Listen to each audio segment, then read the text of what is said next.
नमस्कार, मैं हूं प्रिया असीजा और आप देख रहे हैं आपका अपना चैनल भिवानी हलचल। खबरों की शुरुआत में एक नजर कोरोना आंकड़ों पर। गुरुवार खबर लिखे जाने तक मिले आंकड़ों के अनुसार जिले में 7 नए कोरोना पॉजिटिव मामले सामने आए, जबकि 8 कोरोना पॉजिटिव ठीक भी हुए। इन्हीं आंकड़ों के अनुसार जिले में कोरोना पॉजिटिव की एक्टिव केसेस की संख्या 24 हो गई है। वीरवार को खबर लिखे जाने तक भिवानी जिले में जहां एक और कोरोना के 7 नए मामले सामने आए, वहीं दूसरी ओर 8 कोरोना संक्रमित मरीज ठीक होकर सकुशल अपने घर पहुंचे हैं। आपको बता दें कि अब तक जिले में कुल 22,363 कोरोना पॉजिटिव हो चुके हैं, जिसमें से 21,692 कोरोना मरीज ठीक भी हुए तथा अब जिले में कोरोना के 24 एक्टिव केस हैं। वहीं सिविल सर्जन डॉक्टर सपना गहलावत ने लोगों से अपने स्वास्थ्य का पूरा ध्यान रखने की अपील करते हुए कहा कि कोविड-19 के नियमों की सख्ती से पालना की जाए व ज्यादा से ज्यादा संख्या में वैक्सीनेशन की प्रक्रिया में भागीदारी सुनिश्चित भी की जाए। प्रधानमंत्री मत्स्य संपदा योजना के तहत गांव गरबा में करीबन 25 एकड़ में कोल्ड स्टोर सेंटर बनाया जा रहा है। करीबन 35 करोड़ की लागत से बनने वाले इस कोल्ड स्टोर और लैब से जिले भर के मत्स्य पालकों को फायदा मिलेगा और साथ ही मत्स्य पालन को भी बढ़ावा मिलेगा। मत्स्य पालन को बढ़ावा देने के लिए प्रधानमंत्री मत्स्य संपदा योजना के तहत 35 करोड़ की लागत से गाँव गरबा में कोल्ड सेंटर बनाया जा रहा है, जिसका जिले के सभी किसानों को बड़ा ही फायदा मिलेगा। प्रधानमंत्री संपदा योजना के तहत एवं कृषि मंत्री के प्रयासों के द्वारा गांव गरबा में मत्स्य लैब और कोल्ड स्टोर बनाया जाएगा। इसमें मत्स्य पालकों को अपने मत्स्य को लेकर कोई चिंता करने की आवश्यकता नहीं रहेगी। वहीं जब इस बारे में मत्स्य विभाग के डीएम सिकंदर सांगवान से बातचीत की गई तो उन्होंने बताया कि मत्स्य विभाग मत्स्य पालकों को जागरूक करने के लिए 3 प्रकार की योजनाओं के तहत अनुदान राशि भी दे रहा है। इसके अलावा खारे पानी में मछली पालकों को 2.5 एकड़ के लिए 10 से 20 लाख रुपए तक अनुदान देने के साथ साथ बैकवर्ड क्लास के लिए 60% और जनरल फिटकरी को 40% अनुदान भी दिया जा रहा है। ये भी माननीय मंत्री जी श्री जेपी दलाल के प्रयास से जिला भिवानी में एक ग्राम पंचायत गरवा में ब्लॉक शिवानी में एक एक्सीलेंस सेंटर का निर्माण के संबंध में भिवानी ऑफिस मेरे ऑफिस से निदेशालय को एक एक्सीलेंस सेंटर के निर्माण के संबंध जहाँ खारे पानी का एक बहुत बड़ा एक्सीलेंस सेंटर बनेगा, जिससे किसानों को बहुत अच्छा फ़ायदा होगा। उसके अंदर संभावना है बनने की, मान लो ट्रेनिंग सेंटर बनेगा, डेमोस्ट्रेशन पॉइंट बनेगा, कोल्ड स्टोरेज का निर्माण करवाया जाएगा, इसी तरह लैब का वो निर्माण करवाया जाएगा, रेजिडेंशियल क्वार्टर बनेंगे, रिसर्च का काम होएगा। तो ये बहुत ही बड़ा ऐसा सेंटर बन जाएगा जो आसपास के ज़िले हैं उन किसान भाइयों को भी वहाँ बहुत फ़ायदा होगा, जिससे नज़दीक किसान भाई जिसके खारे पानी की ज़मीन है उसको जो एग्रीकल्चर में यूज़ नहीं हो रही उसको यूज़ करने में उस कोल्ड स्टोर ये एक्सीलेंस सेंटर का बहुत ही ज़्यादा फ़ायदा होगा किसान भाइयों का। तो ये माननीय मंत्री जी श्री जेपी दलाल के प्रयासों से होने की संभावना है। गुरुवार को हरियाणा विद्यालय शिक्षा बोर्ड द्वारा मुक्त विद्यालय परीक्षा 2021 रीअपियर मर्सी चांस का परिणाम घोषित किया गया। परिणाम 100% रहा। बोर्ड अध्यक्ष ने बताया कि फ्रेश कैटेगरी में पूर्ण विषयों के परीक्षार्थियों का परिणाम न्यूनतम उत्तीर्ण अंक दर्शाकर घोषित किया गया है। हरियाणा विद्यालय शिक्षा बोर्ड द्वारा मुक्त विद्यालय परीक्षा मार्च 2021 secondary fresh category reappear CTP STC mercy chance परीक्षा का परिणाम आज घोषित किया गया है, जिसका परिणाम 100% रहा। इस परीक्षा परिणाम की घोषणा बोर्ड अध्यक्ष प्रोफेसर जगबीर सिंह एवं सचिव श्री राजीव प्रसाद ने आज एक प्रेस कॉन्फ्रेंस में की। उन्होंने बताया कि यह परीक्षा अप्रैल माह में आयोजित करवाई जानी थी, लेकिन कोविड-19 महामारी के चलते यह परीक्षा आयोजित नहीं करवाई जा सकी और शिक्षा विभाग हरियाणा सरकार के निर्देशानुसार ये परीक्षाएं रद्द कर दी गई थी। बोर्ड अध्यक्ष ने बताया कि सेकेंडरी मुक्त विद्यालय फ्रेश कैटेगरी की परीक्षा के 20,154 परीक्षार्थियों का परिणाम घोषित किया गया है, जिसमें से 13,700 छात्र और 6,454 छात्राएं शामिल हैं। उन्होंने आगे बताया कि सेकेंडरी मुक्त विद्यालय की परीक्षा के 34,136 परीक्षार्थियों का परिणाम घोषित किया गया है, जिसमें 20,607 छात्र एवं 13,529 छात्राएं शामिल हैं।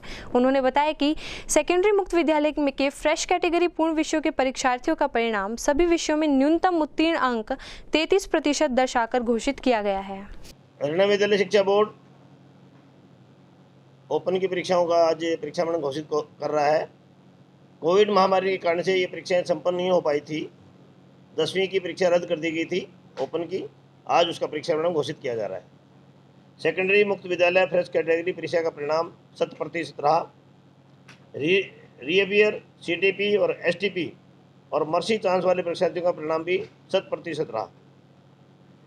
सभी विद्यार्थी बोर्ड की वेबसाइट पर आज 5 बजे से अपना परीक्षा परिणाम देख सकेंगे।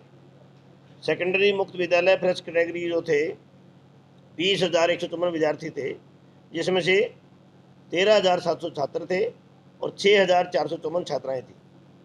इसी प्रकार रीअपियर, सीटीपी और एसटीपी और मर्सी चांस के 34,136 परीक्षार्थियों ने परीक्षा देनी थी, जिसमें से 20,607 छात्र थे, 13,529 छात्राएं शामिल थी। उनका पास प्रतिशत 100% ही रहा।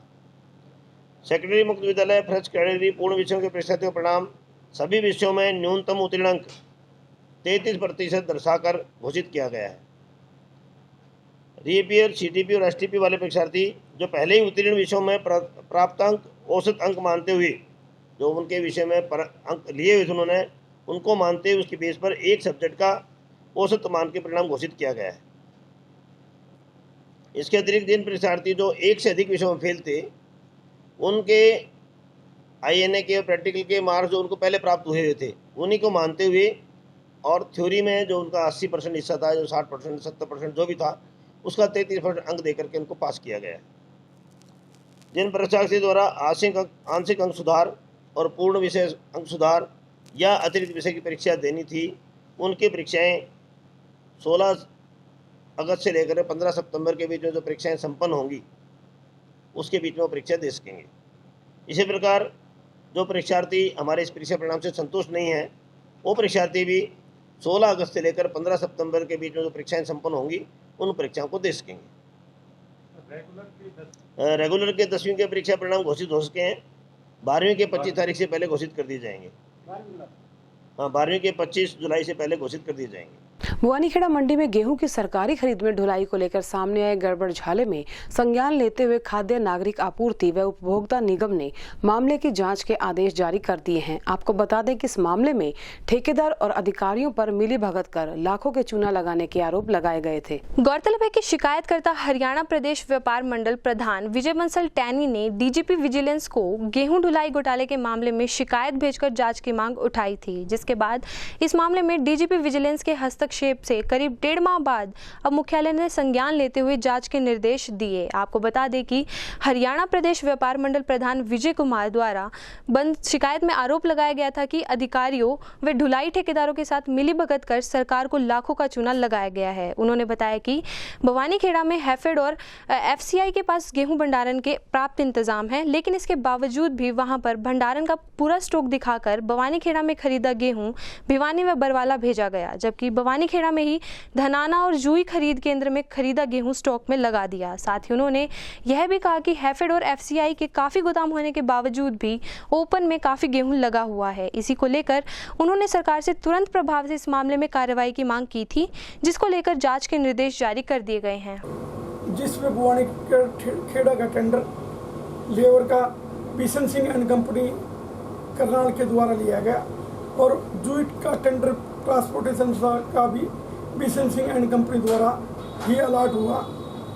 इन दोनों जगह सरकार को करोड़ों रुपए का चूना लगाया गया है, क्योंकि भवानीखेड़ा की खरीद 3 दिन एफसीआई द्वारा करनी थी और 3 दिन एफड द्वारा खरीद करने के आदेश हरियाणा सरकार से आए थे, जबकि एफसीआई ने एक भी कट्टा न खरीदा, न ही कोई टेंडर कराया, जबकि बहुत से ठेकेदारों ने 50% तक टेंडर करने के लिए मेल भेजी थी, जिसमें मेरी फर्म ने भी एक टेंडर के लिए मेल भेजी थी। मैं खुद डीएम एफसीआई से मिला था, जबकि एफड द्वारा टेंडर का रेट 106% था।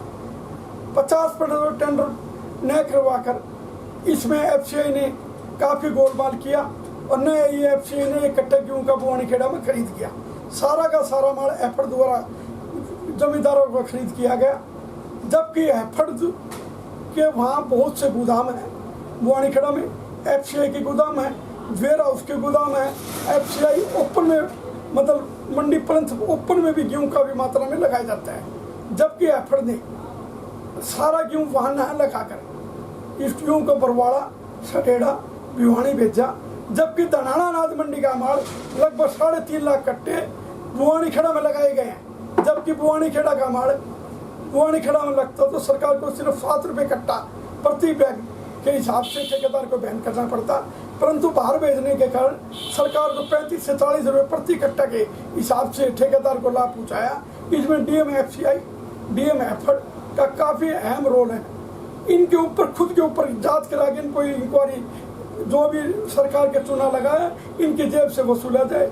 इसी प्रकार जुई का माल खरीद वेयर हाउस द्वारा किया गया, जबकि PG मालवास 12-13 किलोमीटर पर गोदाम है, वह न लगाकर भिवानी न लगाकर भिवानी FCI न लगाकर भिवानी में वेयर हाउस के गोदामों में न लगाकर बुआनी खेड़ा भेजा गया।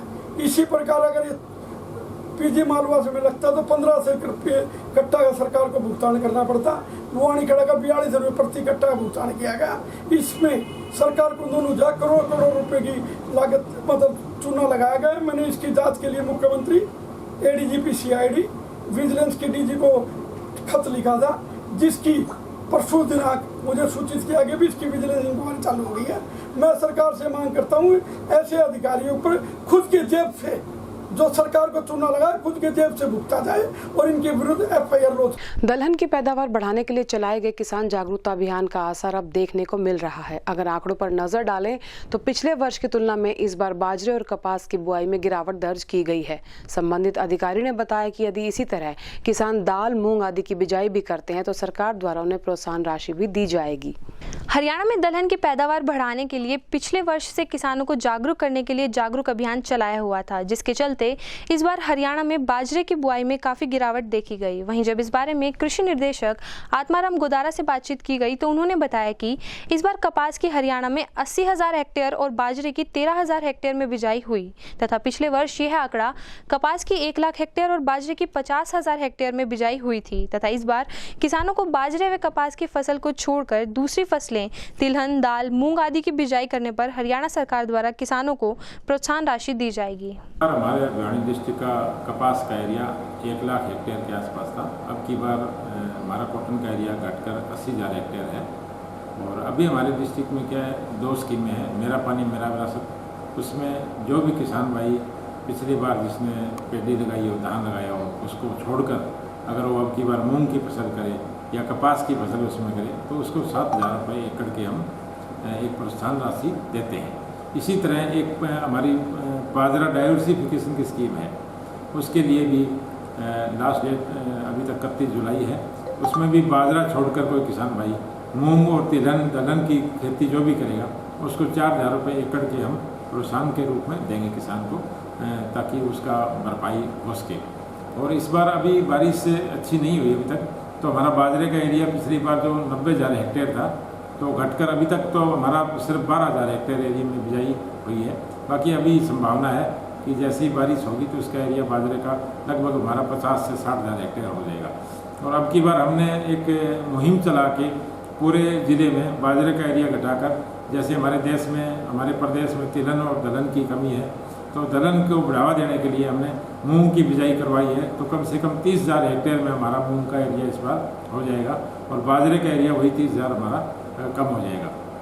तो इसी तरह जो मेरा पानी मेरा विरासत में पेडी डाइवर्सिफाई करा है उसके लिए लास्ट डेट हमारा 15 जुलाई है।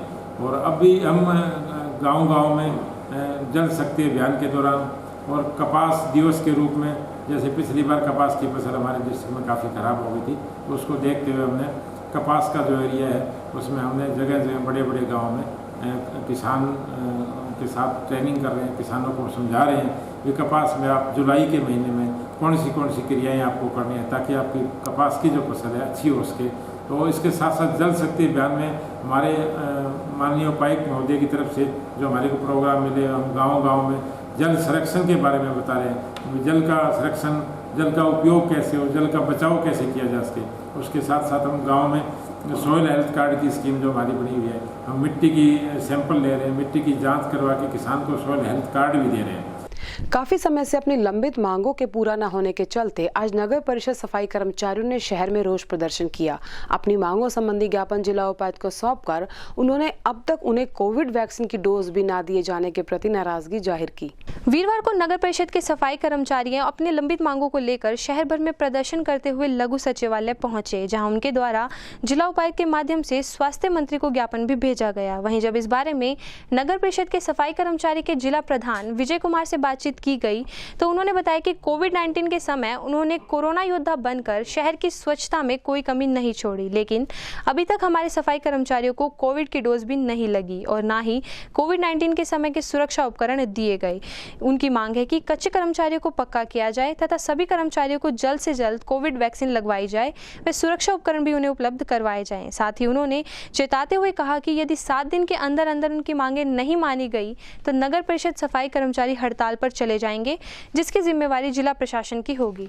नगर पालिका गुरुद्वार सिंह हरियाणा के आह्वान पर आज पूरे हरियाणा में 8 तारीख को पूरे हरियाणा में ये प्रदर्शन हो रहे हैं, क्योंकि भाजपा जो सरकार है, जो ऐसी सरकार है, कर्मचारियों को उनको कर्मचारियों के लिए सब सारे भत्ते रोक रखे हैं। तो ना तो डी हमारे मिल रहा है, ना तो LD मिल रहा है, ना ठेका प्रथा बंद हो रही है, ना ही कच्चे कर्मचारियों को पक्का किया जा रहा है, ना ही तो समान वेतन मिल रहा है। हमारी सरकार से हमारी ये मांग है। कई बार हमारी नेताओं से हमारी बातचीत हुई, सरकार के साथ समझौता भी हुआ है, लेकिन सरकार ने अभी तक कोई जारी पत्र नहीं किया है। तो इसलिए हम आज प्रदर्शन कर रहे हैं ये। और आज देखिए, जो भारतीय जनता पार्टी की सरकार है, ये ऐसी सरकार है जो कर्मचारियों के साथ बातचीत करती है लेकिन उनको पूरा नहीं करती। कविता जैन जी के साथ भी हमारे कई दौर की बातें हुई और अनिल विज जी है उसके साथ। और आज जो महामारी जो पूरे विश्व में फैल रही है, उसको लेकर जो कोरोना योद्धा सफाई कर्मचारी जो प्रथम श्रेणी में आता है, उसको पूरा हरियाणा प्रदेश में उसको पहली डोज लग चुकी है और कई जगह तो पहली डोज भी नहीं लगी। हम ये चाहते हैं कि जो सफाई कर्मचारी है, तो डॉक्टर तो जो कोरोना मरीज की दवाई लिखता है उसे 10 से 15 फुट की दूरी बना कर रखता है, चाहे वो सफाई कर्मचारी स्वास्थ्य विभाग का हो और चाहे नगर पालिका हो, बिल्कुल अटैच होकर जो बॉडियों का जो दाह संस्कार किया जाता है उसमें हमारा सफाई कर्मचारी बिल्कुल अटैच रहता है। हम पहले तो सरकार से मांगे करते हैं कि जो सब जितने भी कर्मचारी हैं, सफाई कर्मचारी है, उनको कोरोना की डोज लगाई जाए, जिसको पहली लग ली उसको दूसरी लगवाई जाए। और जो आज देश की जो हालात हो रहे हैं जो कोरोना की महामारी के चलते हुए, उसमें सरकार कुछ नहीं बोल रही। कर्मचारियों का कहीं ना कहीं सरकार मारने का काम कर रही है, जिसमें जो कर्मचारी के यहाँ DA रोक रखा है, LTC की रोक रखी है। और हम ये मांग कर रहे हैं सरकार से और अनिल विज जी से कि इस कोरोना महामारी के तहत जिन कर्मचारियों ने काम किया है, चाहे वो ठेके पे है और चाहे पैरोल पे है, जो पैरोल पे है उनको तुरंत प्रभाव से पक्का किया जाए। और जो ठेका पे चल रहे जो कर्मचारी, उनको ठेका प्रथा समाप्त कर चाहे वो किसी भी फील्ड की हो, उसको ठेका प्रथा समाप्त कर उनको पैरोल पर रखा जाए। कोरोना महामारी के कारण जहां स्कूल बंद हुए, वहीं स्कूलों में मिलने वाला मिड डे मील भी बंद कर दिया गया था, लेकिन अब ये मिड डे मील सरकारी स्कूल के अध्यापकों द्वारा बच्चों को घर घर जाकर दिया जाएगा। वहीं साथ ही कुकिंग भत्ता भी बच्चों के अकाउंट में डलवा दिया जाएगा। कोविड-19 के समय से ही स्कूलों में मिड डे मील का राशन बच्चों को देना बंद कर दिया गया था, जिसका कारण स्कूलों का बंद होना था। किंतु जैसे ही कोरोना महामारी का तांडव कम हुआ, अनलॉक डाउन हुआ, शिक्षा विभाग ने भी बच्चों को मिड डे मील का राशन देना शुरू कर दिया है। वहीं जब इस बारे में मौलिक शिक्षा अधिकारी राम अवतार शर्मा से बातचीत की गई तो उन्होंने बताया कि अब की बार मिड डे मील का राशन सरकारी स्कूलों के अध्यापक बच्चों के घर घर जाकर देंगे। वहीं बच्चों को कुकिंग भत्ता उनके खाते में डलवाया जाएगा। साथ ही उन्होंने बताया कि अगले आदेश तक दूध बंद किया हुआ है तथा जैसे ही नए आदेश प्राप्त होते हैं बच्चों को भी दूध की सप्लाई दी जाएगी। मिल में गेहूं और चावल जो फूड ग्रेन है उसको तो हम सप्लाई करवा रहे हैं बच्चों के घरों में। इसका वितरण हमारे अध्यापक घर घर जाकर बच्चों को वितरित करेंगे और जो कुकिंग कॉस्ट है वो बच्चों के अकाउंट में ट्रांसफ़र की जा रही है। बात मिड डे मील पहले दूध दिया जाता था, आपकी बात अभी दूध के आदेश नहीं आए हैं। पिछले वर्ष दिसंबर में दूध सप्लाई हुआ था, उसके बाद से जो है उसको वितरित करने के जो है ना आदेश थे। दिसंबर मास से जो है बाकी समय के लिए दूध का वितरण किया गया था, लेकिन इस बार अभी दूध की सप्लाई नहीं आई है। सप्लाई आते ही वो भी हम वितरित करवाएंगे बच्चों के घरों में। वितरित नहीं, बच्चे का खाता खोलने के हमने एक और आदेश जारी किए हैं कि गांव के अंदर जो कुछ बैंक ऐसे हैं जो दिक्कतें पैदा कर रहे हैं बच्चों के खाता खोलने में, तो हमारे जो पोस्ट ऑफिस बैंक हैं उनको IFSC कोड भी मिल गया है हमने सभी विद्यालय मुखियाओं को ये डायरेक्शन भेजी है कि बच्चों के अधिक से अधिक खाते जो है, जो खासकर पहली कक्षा में आ रहे हैं और जहां भी दिक्कत आ रही है, वो पोस्ट ऑफिस बैंक में खुलवाए जाए। शिक्षा बोर्ड के समीप ट्रैक्टर से गिरने से एक व्यक्ति की मौत हो गई, जबकि मृतक के परिजन इस मौत को हत्या का नाम दे रहे हैं। मृतक के परिजनों ने मृतक के साथी और ठेकेदार पर उसकी हत्या के आरोप लगाए हैं। भिवानी के शिक्षा बोर्ड के नजदीक संदिग्ध परिस्थितियों में ट्रैक्टर से गिरने से एक व्यक्ति की मौत हो गई। जांच अधिकारी सुरेश ने बताया कि जय भगवान सन ऑफ श्री महावीर निवासी जीतूवाला झोड़ की शिक्षा बोर्ड के नजदीक रोड साइड में एक्सीडेंट से गिरने से मौत हो गई। आपको बता दें कि मृतक जय भगवान के भाई के बयान के आधार पर ठेकेदार व एक अन्य साथी रविंद्र के साथ मिलकर उनकी हत्या करने के आरोप लगाए गए हैं। वहीं दूसरी तरफ मृतक के परिजनों का कहना था कि जय भगवान के ट्रैक्टर से गिरने की सूचना उन्हें आस पड़ोस से प्राप्त हुई तथा सूचना मिलते ही जब परिजन हॉस्पिटल पहुंचे तब तक जय भगवान की मृत्यु हो चुकी थी। उन्होंने जय भगवान के बच्चों को आर्थिक मदद दिए जाने व मामले की उचित कार्रवाई किए जाने की मांग भी की। वाला दौड़ पे रहने वाले थे जय भगवान सनोब महावीर सिंह, और इनका जो एक्सीडेंट हुआ है, इनके फादर को बताया भी नहीं गया कि मौके पे कहाँ हुआ है। ये तो बाद में अड़ोसी पड़ोसियों ने बताया कि भी ऐसे ऐसे तेरे लड़के का एक्सीडेंट हो गया। यहाँ आए हैं मौके पे, यहाँ मिले हैं, और इनको कोई नहीं पता इस चीज़ का कि भी कैसे किसी ने क्या किया है। हो सकता है मर्डर केस भी हो। क्या मांग करते हैं? हम तो न्याय चाहिए जी, हमने सच्चा निष्पक्ष जांच होनी चाहिए। हम नाजायज किसी को वो भी नहीं करना चाहते, और इसके 2 बच्चे हैं, उनकी आर्थिक मदद भी होनी चाहिए, और ये जो ओरिजिनल चीज़ है ना वो आगे आनी चाहिए। क्या घटना घटी है? घटना घटी जी, वो काम के लिए गया था, वापसी अंध्यान पता नहीं क्या हुआ क्या नहीं। फिर मेरे पर 6 6:30 बजे फ़ोन गया थे, उन्होंने बताई थी इसकी घरवाली ने अकबर थारा ट्रैक्टर का एक्सीडेंट हो गया। फिर मैं उड़ा हूँ, वो ट्रेली में पड़ा था। आपको क्या लगता है? मेरा लड़का है। देखो जी, मन तो लग रहा तो जोश है, अब उसको सिर में नू चोट लग गई है और फिर नू जा रही है, ऐसे तो लगती नहीं है। कल देर शाम सूचना मिली थी सिविल लाइन थाने से कि जय भगवान सनोब महावीर वासी जीतूवाला जोड़, जिसकी शिक्षा बोर्ड के नज़दीक रोड साइड एक्सीडेंट में लगी चोटों के कारण मौत हुई है, जिसकी बॉडी सरकारी अस्पताल भिवानी में है। जिस सूचना पर आज कार्रवाई के लिए यहाँ सामान्य अस्पताल में पहुँचा, जहाँ मृतक जय भगवान के भाई विनोद ने अपना लिखित बयान अंकित करवाया। उसने बताया कि मेरे भाई को ठेकेदार व एक अन्य साथी रविंदर बिजली बोर्ड से सामान लेकर गुजरानी घुसकानी जाने के लिए कहकर गया था। जो शाम को पता लगा कि भी उसके भाई की एक्सीडेंट में लगे चोटों के कारण मौत हो गई है। तो इसने बतलाया कि अभी मैंने अपनी तसल्ली कर ली है, रविंदर ने ट्रैक्टर ट्राली को चलाकर मेरे भाई को ट्रैक्टर से नीचे गिराकर एक्सीडेंट किया है। तो रविंदर के खिलाफ 279-304 का FIR दर्ज करके नियमानुसार कार्रवाई अमल में लाई जाएगी। 2015 से 2018 में हुई चकबंदी को गलत बताते हुए गांव थिलोड़ के ग्रामीण उपायुक्त कार्यालय पहुंचे। गांव वालों ने झूठी रिपोर्ट देने और जिला उपायुक्त द्वारा आदेशों के बाद भी सही रिपोर्ट्स न देने के चलते उचित कार्रवाई की मांग लेकर जिला उपायुक्त को ज्ञापन सौंपा। वीरवार को गांव थिलोड़ के ग्रामीण दरखास्त बाबत चकबंदी को दुरुस्त व कैंसिल करवाने को लेकर स्थानीय लघु सचिवालय में इकट्ठा हुए तथा डीसी को ज्ञापन भी सौंपा। उन्होंने बताया कि गांव थिलोड़ में 2015 से 2018 में जो चकबंदी हुई थी वो गलत कर दी गई थी। चकबंदी में फिरनी गलत निकाली, शमशान घाट की जमीन कम कर दी गई, सभी रास्ते गलत लगाए गए तथा बहुत से लोगों के ट्यूबवेल कनेक्शन है जो दूसरों को लगा दिए गए। इन्हीं सभी त्रुटियों को देखते हुए ग्रामीणों द्वारा जल्द से जल्द इसके खिलाफ कानूनी कार्रवाई की मांग की गई।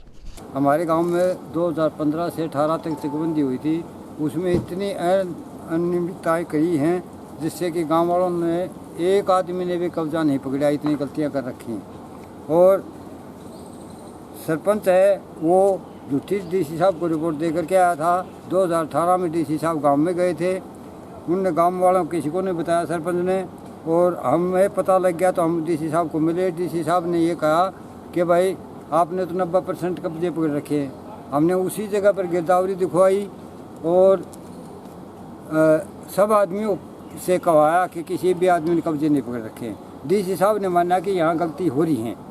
डीसी साहब ने आदेश एसडीएम साहब को और तहसीलदार तोसाम को आदेश दिए कि आप गांव में जा कर के ग्राम सभा कर करके और उसकी रिपोर्ट बना करके और मेरे को दोगे हरवाएगी, लेकिन इन्होंने कोई रिपोर्ट नहीं दी। हम बार बार डीसी एसडीएम साहब और तहसीलदार साहब से मिलते रहे। उसके बाद कमिश्नर साहब ने लिखित में आदेश दिए, केस हमने कमिश्नर साहब को डाल दिया, लिखित में आदेश दिए कि भाई अगली तारीख को एसडीएम तोसाम और तहसीलदार तोसाम को के गांव में जाकर ग्राम सभा कर करके उसकी फोटोग्राफी करके और वीडियोग्राफी करके उसकी रिपोर्ट मेरे को प्रस्तुत करें। लेकिन उनको कोई गांव में नहीं गया जी। झूठी रिपोर्ट तहसीलदार ने लिख करके भेज दी और हमारा सारा काम गलत हो रहा है। सब कुछ गांव में सारी तो ज़मीन जिसकी पानी वाली थी वो टिब्बे वाली उसको दे दी, पानी वाली उसकी काट दी हैं। किसी को प्लाट मांगे थे, 9 प्लाट दिए गए। शामलात भूमि के 4 टुकड़े थे, 28 टुकड़ों में बांट दिया जी। शमशान घाट की ज़मीन थी 15 कनाल, उसमें से 4 कनाल छोड़ी गई है जो कि कानूनन गलत है। जोड़ों की ज़मीन कम कर दी गई। कोर्ट का फैसला है कि जोड़ों लगातार बढ़ते डीजल पेट्रोल के रेट्स और रसोई गैस की बढ़ी कीमतों के विरोध में आज किसानों ने नगर में प्रदर्शन किया। संयुक्त किसान मोर्चा के आह्वान पर स्थानीय हुड्डा पार्क के समीप प्रदर्शन कर रहे किसानों ने महंगाई कम करने की मांग करते हुए मौजूदा सरकार पर तीखे प्रहार भी किए। संयुक्त किसान मोर्चा के आह्वान पर आज किसानों ने डीजल, पेट्रोल व रसोई गैस की कीमतों में बेतहाशा बढ़ोतरी व कमर तोड़ महंगाई के खिलाफ हुड्डा पार्क भिवानी के सामने खाली सिलेंडर, खाली चम्मच के साथ रोष प्रदर्शन किया व सरकार से डीजल, पेट्रोल व रसोई गैस की कीमत आधी करने, बढ़ती महंगाई पर रोक लगाने, तीनों कृषि कानूनों व 4 लेबर कोड रद्द करने, सभी फसलों पर एमएसपी लागू करने, कृषि कार्यों को मनरेगा से जोड़ते हुए मनरेगा में 200 दिन काम 600 रुपये दिहाड़ी लागू करने की मांग भी की गई। संयुक्त मोर्चा के प्रोग्राम चलते रहते हैं। उसी कड़ी के तहत जो आज देश की सबसे बड़ी समस्या, एक तो तीनों कृषि कानून जो लागू किए हैं उनके खिलाफ तो एजिटेशन चल ही रहा है। साथ के साथ संयुक्त मोर्चा ने देखा कि पूरे देश में महंगाई चरम सीमा पर है। चाहे गैस का सिलेंडर हो, चाहे खाद हो, चाहे बीज हो, चाहे दवाइयाँ हो, चाहे बच्चे पढ़ने वाली पढ़ाई की फीस हो, सब कुछ महंगा हो गया है। यही मोदी कहता था कि मेरी सरकार बनेगी तो महंगाई को मैं कंट्रोल कर दूंगा। इसके खिलाफ आज पूरे देश के अंदर प्रदर्शन हो रहा है। जगह जगह संयुक्त मोर्चा के आह्वान पर जो खाद्य सुरक्षा है सबसे मार महिला पर होती है। जो सरकार ने ये सिलेंडर गैस के रेट बढ़ाए और हमारी सब्सिडी ख़त्म कर दी। महिलाओं को, गरीब आदमियों को 10 रुपये प्रति आदमी 10 किलो आटे की हमारी मांग थी। सरकार ने उसको काट कर 3 रुपये 5 रुपये किलो 5 किलो कर दिया। हम मांग करते हैं राशन पर वही चीज़ लागू हो जो पहले मिलती थी 12। केरल के अंदर की सरकार भी तो ऐसे दे रही है 12 चीज़ें, तो हमारी सरकार क्यों नहीं दे पा रही।